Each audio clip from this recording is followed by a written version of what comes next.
Hey everyone, today we're out in West Philadelphia at one of our completed rehabs here in the Belmont neighborhood. So what I wanted to do is I wanted to walk you through the finished product, and I'm actually going to show you the block and just tell you about some of the things that happened and why we bought this, and we'll break out the numbers. So as you can see here, it's a two-story property. It was originally zoned as a single family house, and we actually turned it into a duplex. I'll show you a little bit about the block here. You can see part of the reason why we bought this, the good side about this block, is this way. We have a lot of neighbors that take care of the lawns. There's a lot of long-time residents, long-term, whatever you want to say, residents here. And we've been Airbnb-ing the property, so they've actually been helping us with cleaning the front here, taking out our trash and all that. One of the downsides of this block, as you can see here, and mind you, this greenery here is a lot less than what it was. When we bought this property, there was trees, there was a lot of trees that were cut down over here. And it was the dead of winter, or that weren't cut down, it was the dead of winter, it didn't look great.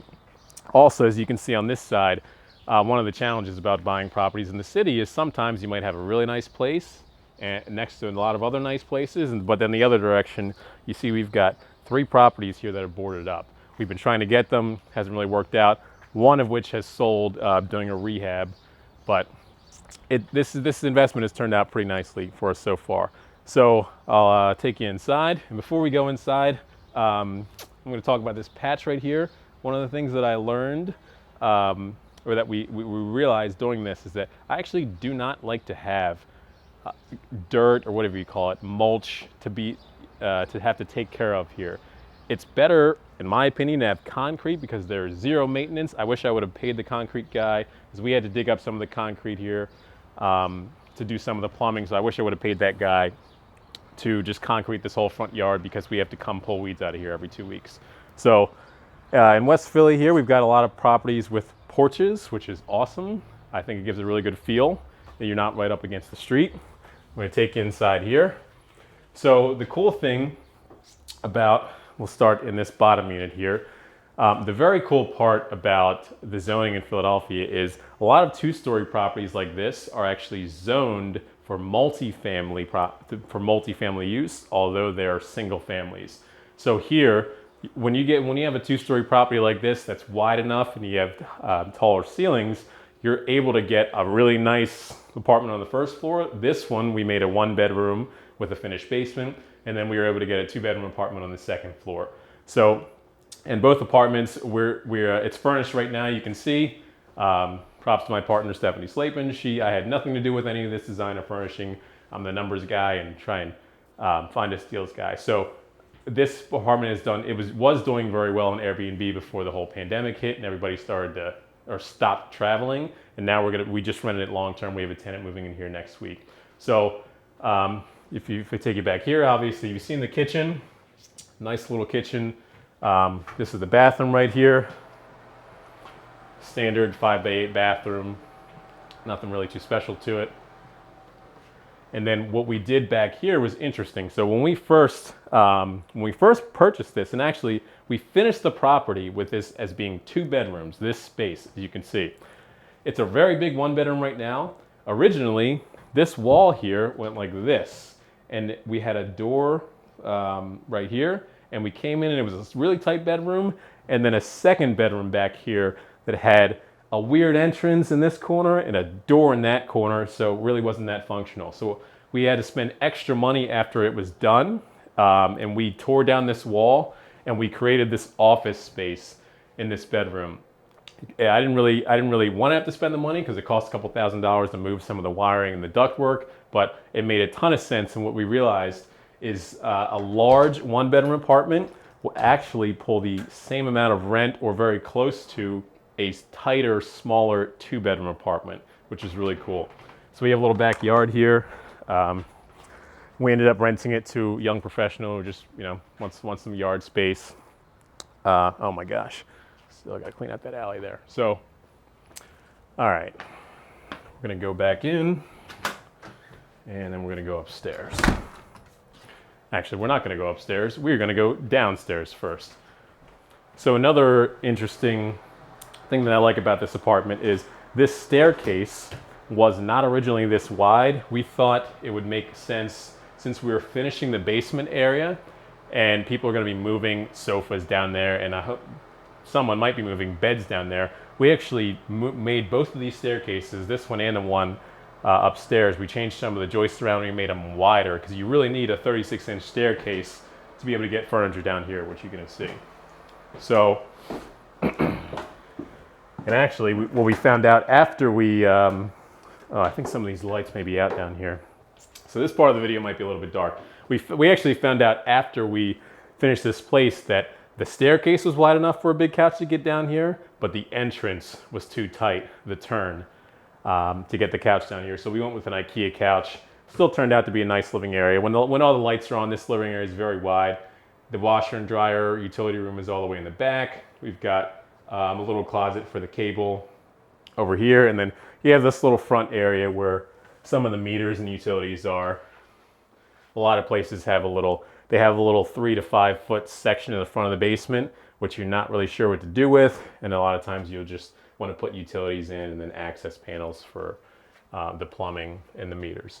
So, but it's a nice large, it's the benefit about being able to have a finished basement with tall ceilings. You can see here, by the way, like we don't get lucky with tall ceilings like this. I'm 6'4".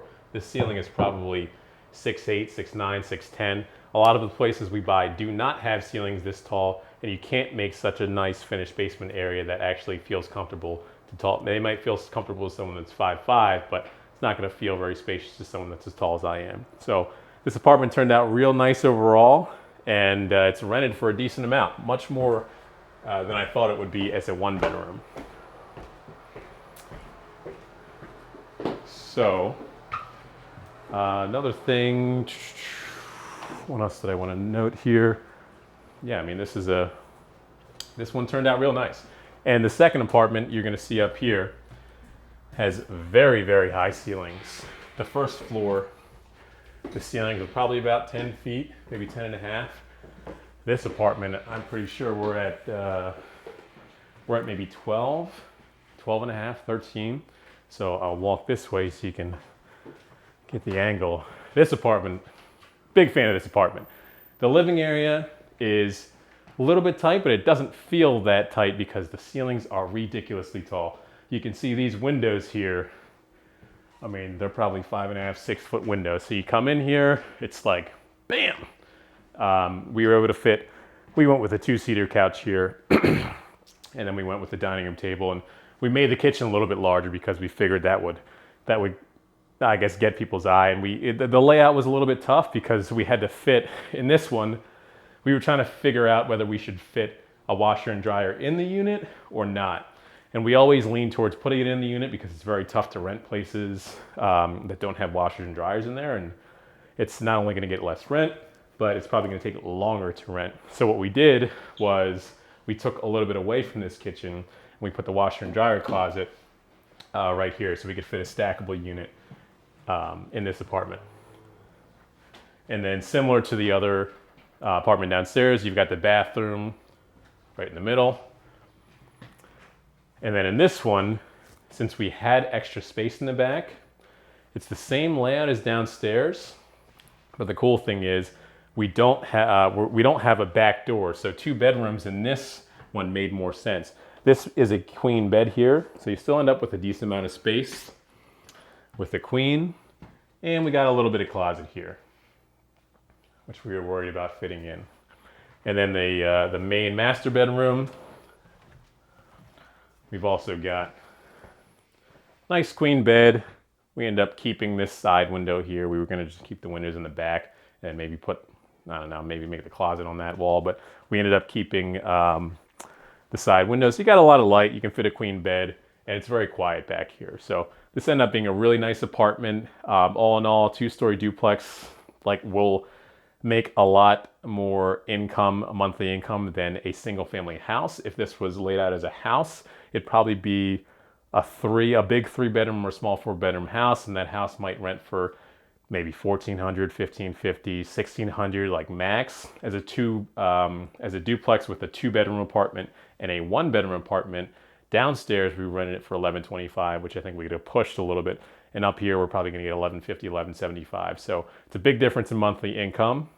I'll break down the numbers for you too.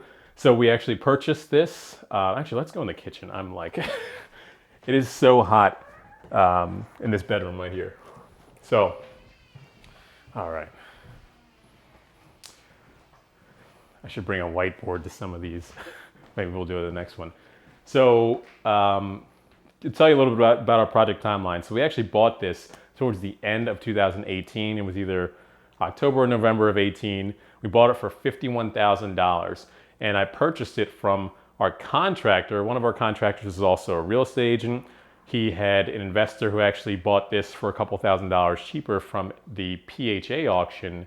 And then the guy decided he wanted to move on to another project. So we paid $51,000 for it.